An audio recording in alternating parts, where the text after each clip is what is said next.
Hello and welcome, as this week we come to the 12th Sunday of our cycle. And the scripture readings for this time, the first reading comes from the book of Job, chapter 38, verses 1 and then verses 8 through 11. The second reading, again, is the second letter of Paul to the Corinthians, chapter 5, verses 14 through 17. And the Gospel, Mark chapter 4, verses 35 through 41. Now, the episode this time continues. Chapter 4, you will remember, had been the chapter in which the teaching style of Jesus, namely in parables, had been developed. And as we saw last time, we had the parables of the seed growing mysteriously and wondrously, and that Jesus taught, you will remember, in parables.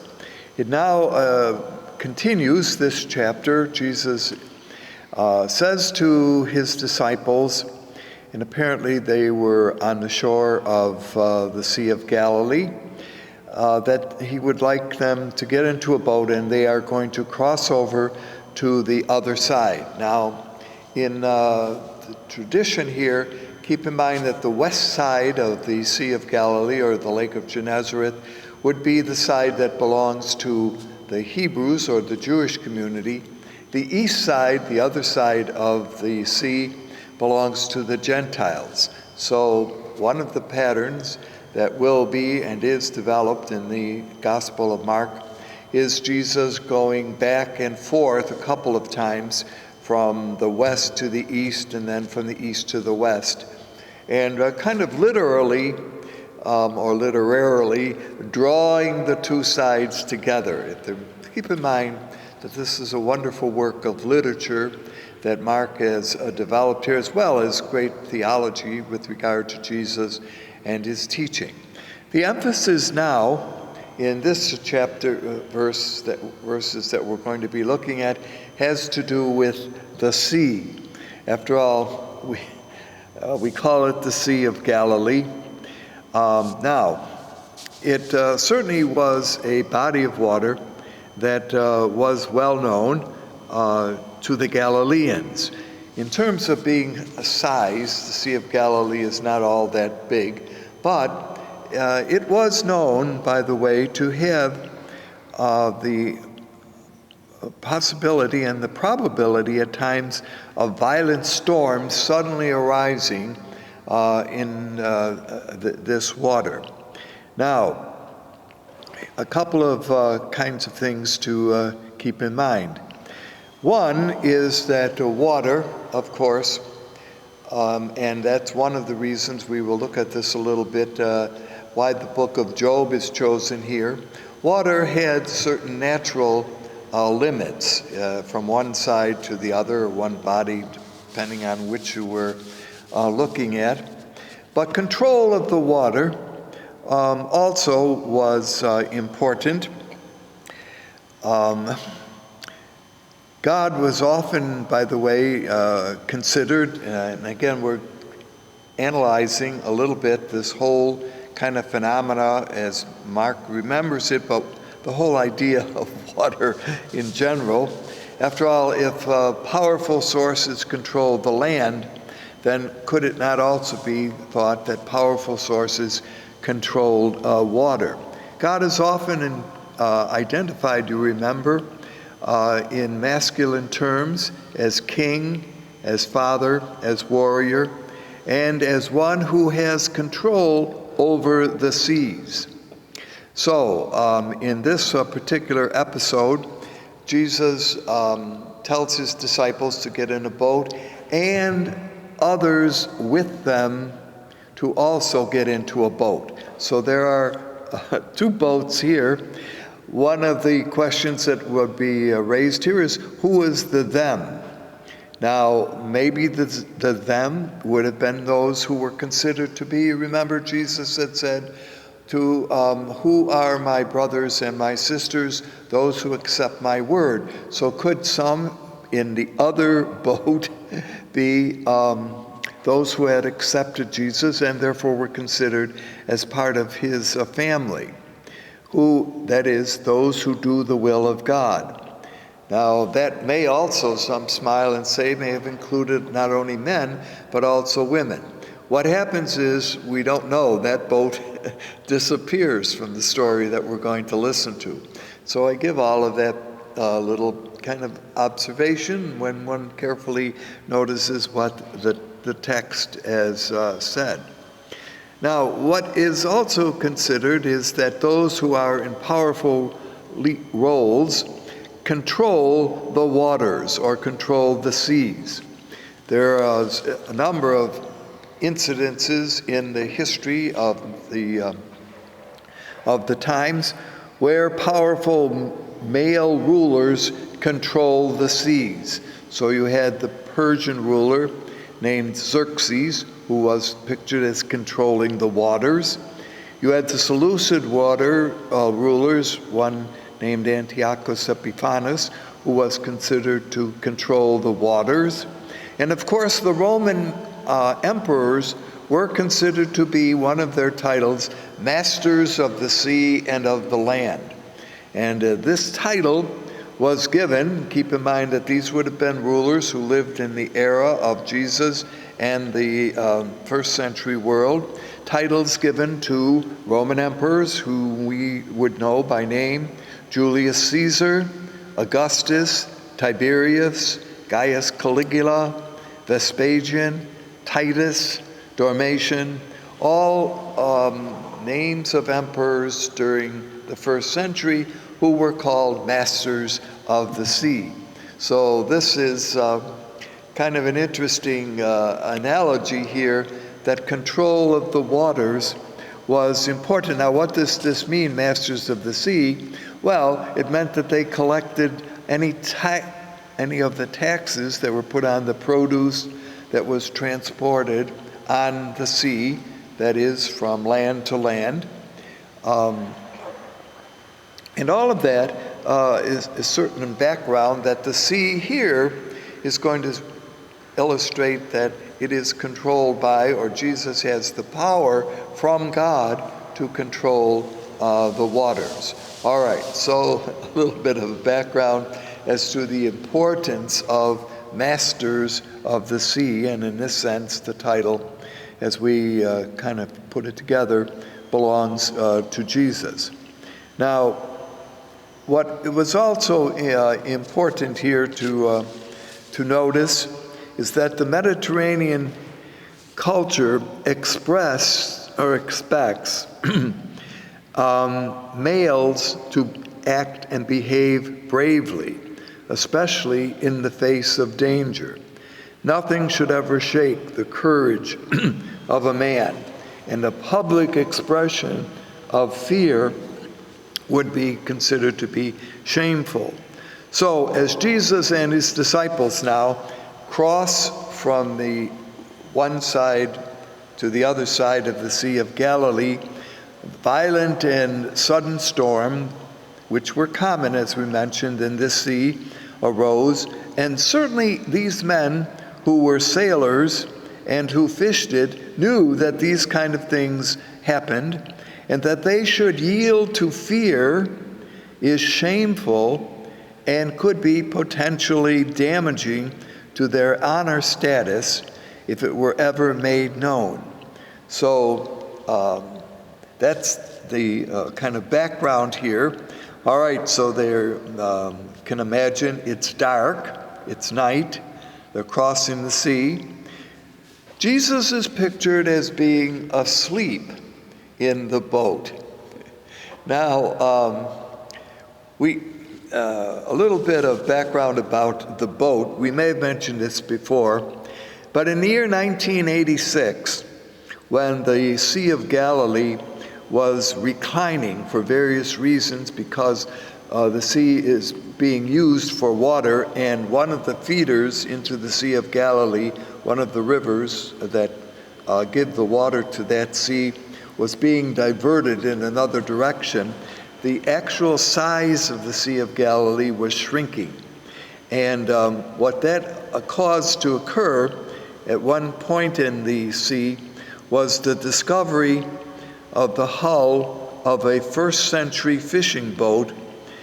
And then when they kind of uncovered it more, it was discovered intact. Now this boat has been uncovered and in fact is placed in one of the hotels there. You would expect it to be in a museum, but it is there on display. Is 26 and a half feet long, 7.5 feet wide, and 4.5 feet high. So this is considered to be one of the more interesting discoveries, and they're able to date from examining the wood that was uncovered here to date it to the first century. So that, of course, makes us kind of very happy. And of course, it's known because it was discovered as Peter's boat. Now, whether or not that was the actual boat that Peter used, but it well could have been a boat like this that Peter and his disciples and Jesus were in this episode. So again, a little bit of kind of archaeological interest that gives a bit of a background to this particular episode. All right.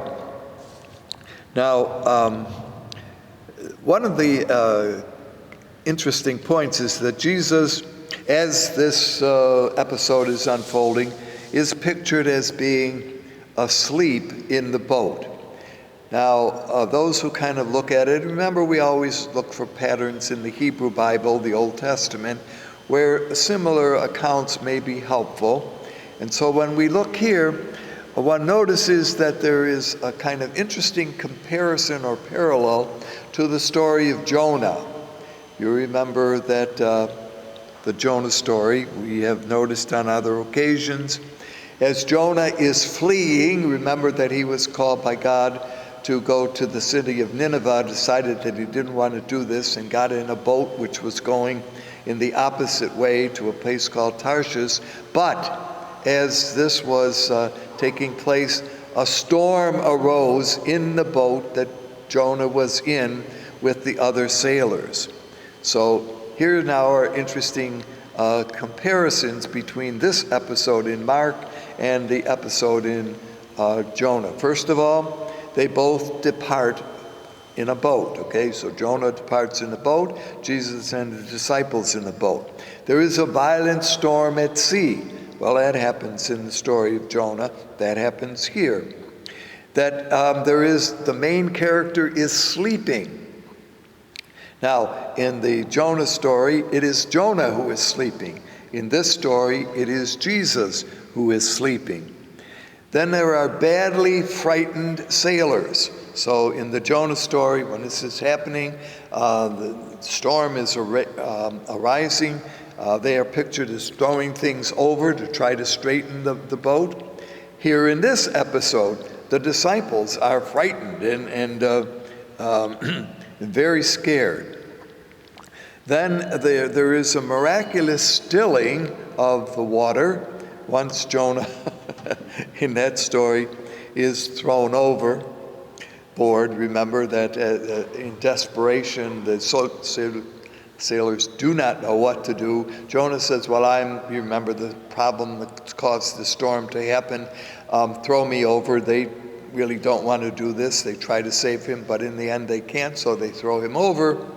And in this case, Jesus kind of appears. They don't want to throw Jesus over, but they waken Jesus, and the storm stills. And then the last comparison here is there is a marvelous response in the Jonah story by the sailors to the God who saved them because of Jonah. And of course here, Jesus is pictured as calming the storm and therefore saving the disciples. So that again is, some have noticed a comparison here. Although there are some differences. In the Jonah story, it is Jonah who is fleeing. In this case, it is not Jesus who is fleeing. And the disciples here do not ask Jesus to intercede with God, they ask Jesus to help them. So although there are some likenesses between the Jonah tale and this episode, there are also some differences. So again, interesting how the gospel writer here relies on stories that would have been known to the audience at the time in which the narration is given. All right. So the disciples are pictured now as being terribly afraid as this storm emerges, and you can see where the honor question is. Well, they should have been used to this. Why are they so afraid? But they call out and they wake up Jesus and they say, "Don't you care? Don't you? Aren't you concerned for us?" And Jesus then says, interestingly, to the waters, "Silent." And although probably is not the right word that we would translate here, but the Greek does suggest that Jesus says, "Shut up," to the waters. Well, now, that may not be a church word, but anyway, you can kind of see what Jesus is saying. Now, when the disciples say to Jesus, "Do you not care that we are about to die?" So apparently the fear has really taken over in this case, and that may be what instilled them to wake Jesus. Now you have to smile a little bit. If this were such a violent storm and raging, how could Jesus be sleeping through it, okay? I mean, he might have really been tired from teaching, but you can see, as I have often pointed out, in some of the material that's found in the Gospels, there's a hidden sense of humor. And always doesn't that kind of get one's attention to kind of say, really, is it this bad? All right, so Jesus now, in telling the waters to be silent, is certainly illustrating that he, with and through the power of God, is the master of the sea. Going back to the little images that we mentioned earlier on, how master of the sea was an important kind of title given. And so here Jesus is demonstrating that the power that he has, the gift that he has received, is from the Father. Does Jesus care about his disciples? Yes, because the waters recede, the wind stops, and they are safely in the boat again. Now, is the honor of the disciples here protected? Well, yes. Now, the first reading comes from the book of Job, which probably has to do with, again, the fact that God is the master and the Lord of the waters and of the sea. Also keep in mind that in the ancient world, the sea was often considered to be a very dangerous and mysterious place. We have noted in the past that sailors often did not sail into areas that were too far from land because they really didn't know what would happen if they went out into the water. So even in the waters were considered to be terrible monsters, Leviathan and some of the dangerous sea animals that threatened. So all of that is a background. Now, in the book of Job, you quickly remember, is the story of a man who has a wonderful life and then suddenly loses everything and is reduced to kind of sitting in I often point out, if you look at the end of chapter 2 in the story of Job, a very long book and a very perhaps important book in the Hebrew tradition. Job, the innocent man, is suffering, and the question that is raised there, why does an innocent man suffer? Because the thought was that when you suffered, you were being, punished because you had done something wrong. So there was this relationship, and although it is often denied and challenged in the Scripture, nevertheless, that was a common thought. Even today, some people say, when things go wrong in their lives, what did I do that I have to suffer this? Okay. So Job has been supported by, or encouraged by, 3 friends. Now keep in mind, this is a long book. The little section that we hear this time comes from chapter 38. So considerable part of this book has been dedicated to his friends, 3 of them, trying to get Job to admit that he did something wrong, and that's why he is experiencing the sufferings that he's going. Job claims that he is innocent, and at the end of, as we move through chapters 36, 37, Job in effect says to the Almighty, look, I am innocent, and I want you to come down and explain why these difficulties are happening. You know that I am innocent, and it's kind of a really interesting challenge that he gives to the Almighty. I want you to explain why I am undergoing this. And it's at that point that in the book of Job, God is pictured as in a cloud. Now, we have heard, again in other places in the Old Testament, where God speaks through the cloud. You don't see God, but you hear God. And so, as Job has been demanding that God should answer him and explain his situation, he has even appealed beyond God, interestingly, to other gods.